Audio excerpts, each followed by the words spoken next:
Hello guys, welcome back. आज हम उन स्टूडेंट्स के बारे में बात करने वाले हैं जिन्होंने 12th क्लियर कर लिया है और अब है एडमिशन की बारी कॉलेज में। तो एमपी के जितने भी हायर एजुकेशन मतलब कि जो भी उच्च शिक्षण संस्थान हैं, मतलब सारे कॉलेजेस, उनमें एडमिशन्स आज ही 15 तारीख को दोपहर 12 बजे स्टार्ट हुए हैं। तो आपको किस तरीके से यहाँ पर प्रोसेस करनी है उसके बारे में हम यहाँ पर देख लेते हैं, क्योंकि बहुत सारे बच्चों को बहुत सारे डाउट्स रहते हैं। तो चलिए देखो, आपको यहाँ पर वेबसाइट दिख रही होगी epravesh.highereducation.mp.gov.in। इस वेबसाइट पे जाना है और यहाँ पर आप जैसे ही आएंगे तो देखो यहाँ पे दिख रहा है आपको ई प्रवेश 2025-26। ठीक है। तो ये जो एडमिशन प्रोसेस है वो किसके लिए दी हुई है? यूजी के लिए, मतलब आपका ग्रेजुएशन करना है बैचलर कोर्स, पीजी मतलब पोस्ट ग्रेजुएशन मास्टर डिग्रीज, और एनटीसीई। ठीक है। तो यहाँ पर हम सारे कोर्सेज के बारे में जानेंगे, मतलब कि उसकी सिर्फ शॉर्ट में डिटेल्स देखेंगे। उसके बाद में आपको जो डाउट्स होंगे आप कमेंट्स में जब पूछेंगे तो हम और डिटेल्ड वीडियो लेकर आपके लिए जरूर से आएंगे।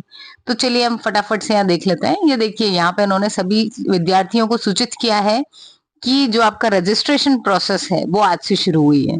तो एक चीज सभी ध्यान में रखें कि भले ही आपको प्राइवेट कॉलेज में जाना हो या गवर्नमेंट में, आपको इस वेबसाइट पे डेफिनेटली रजिस्ट्रेशन करना है। ठीक है। तो अब रजिस्ट्रेशन की प्रोसेस क्या होगी, आपके डॉक्यूमेंट्स कौन कौन से लगेंगे, वो सब हम इस वीडियो में देखने वाले हैं और आपकी पूरी प्रोसेस हम यहाँ पर समझ लेंगे। तो आप हमारे साथ लास्ट तक बने रहिएगा। प्लस चैनल को जरूर सब्सक्राइब करो यार, इतनी मेहनत से आपके लिए वीडियो लाते हैं तो चैनल को आपको जरूर सब्सक्राइब करना है। देखो, तो सबसे पहली जो प्रोसेस रहेगी यहाँ पर वो क्या है कि आपको आज की तारीख से ये एडमिशन शुरू हो गया है। दूसरा ये है कि अब आपको क्या करना है, यहाँ पर अपना एक अकाउंट बनाना है। मतलब बहुत सारे स्टूडेंट्स ऐसे होते हैं जो बहुत स्मार्ट होते हैं, जो खुद से प्रोसेस कर लेते हैं। तो अगर आप चाहते हैं कि लॉगिन की प्रोसेस आप खुद ही कर लें तो डेफिनेटली आप कर सकते हो अपने मोबाइल से, या अपने फैमिली में किसी का मोबाइल ले लिया यदि आपके पास नहीं है तो। ठीक। लैपटॉप से भी कर सकते हो, स्कूल कॉलेज या कहीं कंप्यूटर सेंटर एमपी ऑनलाइन कहीं पर भी जाकर के आपको ये रजिस्ट्रेशन करना है। अभी सिर्फ हम रजिस्ट्रेशन कर रहे हैं। आपको चॉइस फिलिंग, कॉलेज कौन सा चूज करना है, ये सारी प्रोसेसेस उसके बाद में होंगी। तो उन सब के लिए आपका रजिस्टर्ड होना बहुत जरूरी है। यदि आप रजिस्टर्ड नहीं है तो आपको एडमिशन में प्रॉब्लम आने वाली है आगे चल के। ठीक है। तो आपको पूरा अगर देखना है तो ये मार्गदर्शिका यहाँ पर इन्होंने आपको, इस पे जब आप क्लिक करोगे तो पीडीएफ डाउनलोड हो जाएगा, उसको आप देख सकते हो। तो देखो, कुछ स्टेप्स में इन्होंने शॉर्ट में बता दिया है। सबसे पहले आपको क्या करना है, साइन अप करना है, मतलब रजिस्ट्रेशन। रजिस्ट्रेशन के बाद में जब आपने अपना अकाउंट बना लिया, एक चीज बहुत इंपॉर्टेंट है कि यहाँ पर जो मोबाइल नंबर आप देने वाले हो वो मोबाइल आपका through out your admission process use होगा। मतलब आपको कहीं पर सीट अलॉट हुई तो उसी मोबाइल पर आपके पास इंफॉर्मेशन आएगी। ठीक है। तो जब आपके पास इंफॉर्मेशन आएगी तो आपको एक टाइम लिमिट दी हुई होगी, उतनी टाइम लिमिट में अगर आपने फीस भर दी तो जो आपने चूज की थी जिस सीट को वो आपको मिल जाएगी। अगर आप वो डेडलाइन चूक गए तो आपकी सीट किसी और स्टूडेंट के पास चली जाएगी। इसलिए मोबाइल नंबर आप वही देना जो मोबाइल आपका एक्टिव हो या आपका हमेशा एक्टिव रहता है, आप जिसके मैसेजेस चेक करते रहते हैं, उसी मोबाइल को आपको यहाँ पर देना है। तो साइन अप के जस्ट बाद आपको लॉग इन कर लेना है वही क्रेडेंशियल्स से। उसके बाद में यहाँ पर आपको क्वालिफिकेशन डिटेल्स बताइए। तो यदि आप यूजी में एडमिशन लेना चाह रहे हो, मतलब ग्रेजुएशन में, तो आपका 12th होना कंपलसरी है। 12th का रिजल्ट आ भी चुका है। ठीक है। और अगर आप पीजी में जा रहे हो और आपका, मान लो पीजी आप 2 साल का कर रहे हो तो उसके लिए अलग प्रोसेस होगी, और 1 साल का जो पीजी है उसके लिए अलग।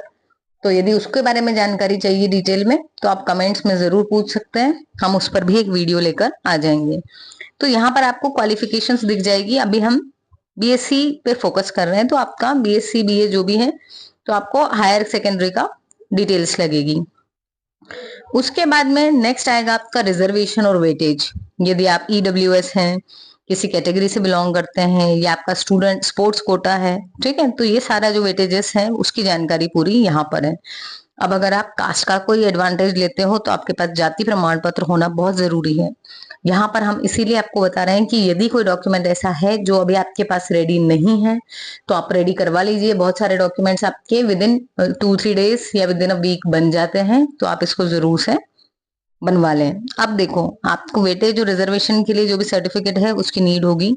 उसके बाद में जो जो डॉक्यूमेंट्स आपको अपलोड करना होंगे वो कौन से होंगे, तो एक है आपका बर्थ सर्टिफिकेट, मार्कशीट, ठीक है। यदि आप किसी कैटेगरी को बिलोंग कर रहे हैं तो ही आपको जाति प्रमाण पत्र लगेगा। यदि आप जनरल हो, कोई बेनिफिट नहीं है, तो आपको जाति प्रमाण पत्र नहीं देना है। यदि आप कैडर कैटेगरी से हैं तो आपको कैडर का प्रमाण पत्र बताना है। मूल निवासी, ठीक है, मतलब आप एमपी के ही हैं, ठीक है।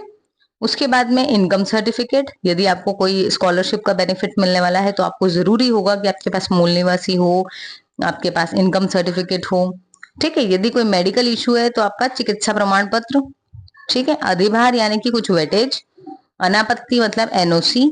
एनओसी कब लगती है? जब आपने अगर कहीं किसी दूसरे कॉलेज में एडमिशन ले लिया था और आप उसको बीच में ड्रॉप करके आप फिर से एडमिशन लेना चाह रहे हो, तब लगता है। ईडब्ल्यूएस प्रमाण पत्र, यदि आप ईडब्ल्यूएस कैटेगरी से हैं तो, ठीक है। पात्रता प्रमाण पत्र, यदि डेटा प्राप्त नहीं हो पाता हो तो पात्रता प्रमाण पत्र जनरली उन लोगों को लगेगा जो एमपी स्टेट से बाहर के हैं।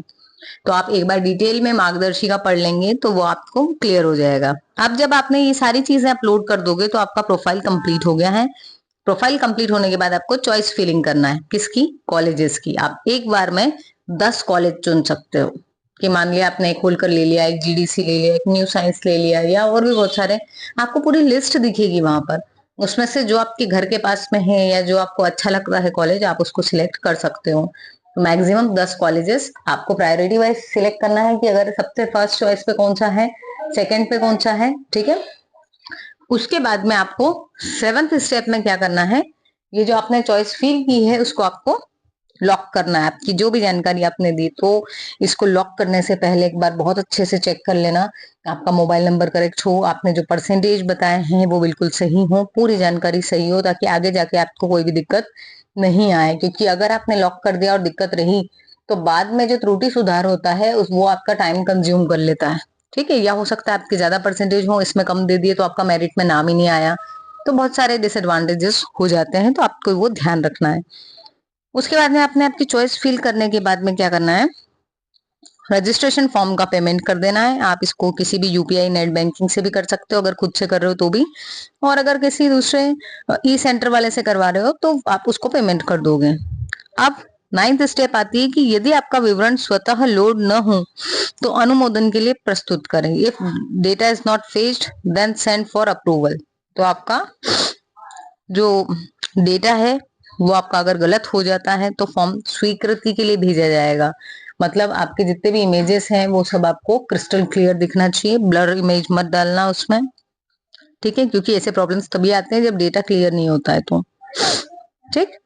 तो स्वीकृति प्रदान करने के लिए अथवा सुधार हेतु छात्र को वापस भेजें, ठीक है। तो यहाँ पर क्या होगा, यदि आपने कोई गलती कर दी है तो आपको क्या करना पड़ेगा, जो आपका फॉर्म हेल्प सेंटर है उनके पास में जाना पड़ेगा और वहां जाकर के आपको हेल्प सेंटर द्वारा फॉर्म बैक टू स्टूडेंट किया जाएगा। उसके बाद आपके पास एक अलर्ट आएगा और तब आप अपनी गलती जो है वहां पर सुधार सकते हैं, ठीक है। तो प्रोसेस बहुत लंबी हो जाएगी, तो इसलिए कोशिश यही करें कि आपसे गलती ना हो। अब जब आपने आपकी चॉइस फिलिंग कर दी, 10 कॉलेज सिलेक्ट कर लिए, उसमें अलग अलग कॉम्बिनेशन सिलेक्ट कर लिए, एक कॉलेज में भी आपके अलग अलग सब्जेक्ट के कॉम्बिनेशन हो सकते हैं, तो वो आपने सिलेक्ट कर लिए। उसके बाद में क्या होगा, ये जो 11th स्टेज है वो है आपको मेरिट के आधार पर चुने गए कॉलेज में प्रवेश मिलेगा, ठीक है। तो अभी यह इन्होंने डेट नहीं बताई है कि अलॉटमेंट कब आएगा, तो आप इसी वेबसाइट को देखते रहें या हमारे चैनल पे भी हम बता देंगे जब भी लिस्ट आने वाली होगी तो, पर उसके लिए आपको चैनल सब्सक्राइब करना पड़ेगा, ठीक है।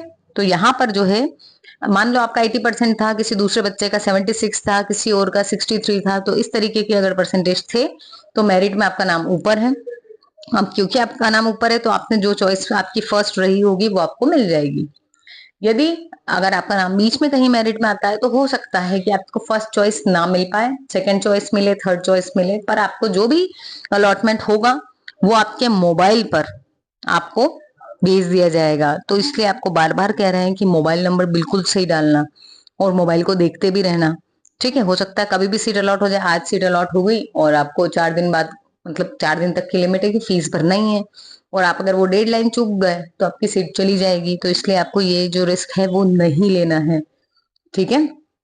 क्योंकि इस राउंड में नाम आ गया, जरूरी नहीं है कि नेक्स्ट राउंड कितने आने वाले हैं उसमें आपका नाम आएगा या नहीं आएगा। हो सकता है अभी आपके हाईएस्ट परसेंटेज थे, नेक्स्ट वाले राउंड में आपसे ज्यादा परसेंटेज वाले लोग पार्टिसिपेट कर ले तो आपका परसेंटेज कम हो जाएगा मेरिट में उनके अकॉर्डिंग, तो आपको चॉइस ना मिल पाए।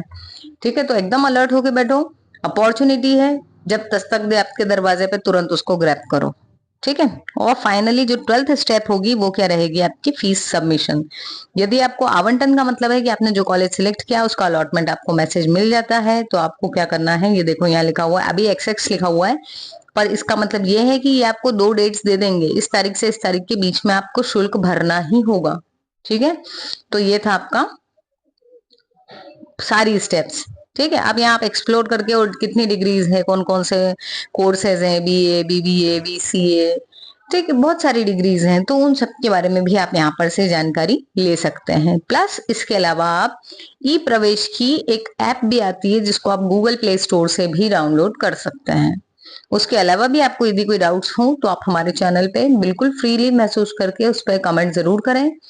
चैनल को जरूर सब्सक्राइब करो यार, और अपने दोस्तों से भी करवाओ। आपका तो 12th अभी पास आउट हुआ है, वो बहुत बड़ा सा फ्रेंड सर्कल होगा, तो अपने दोस्तों के साथ भी शेयर कीजिए इसको। और इन फ्यूचर यदि आप कंप्यूटर साइंस सब्जेक्ट लेने वाले हैं तब तो ये चैनल आपके लिए रामबाण औषधि है। यस, क्योंकि हम यहाँ पर बहुत अच्छे इजी गोइंग वे में आपको कंप्यूटर साइंस के कंसेप्ट समझा देते हैं, हंसते खेलते, विद इन 5 to 10 मिनट्स।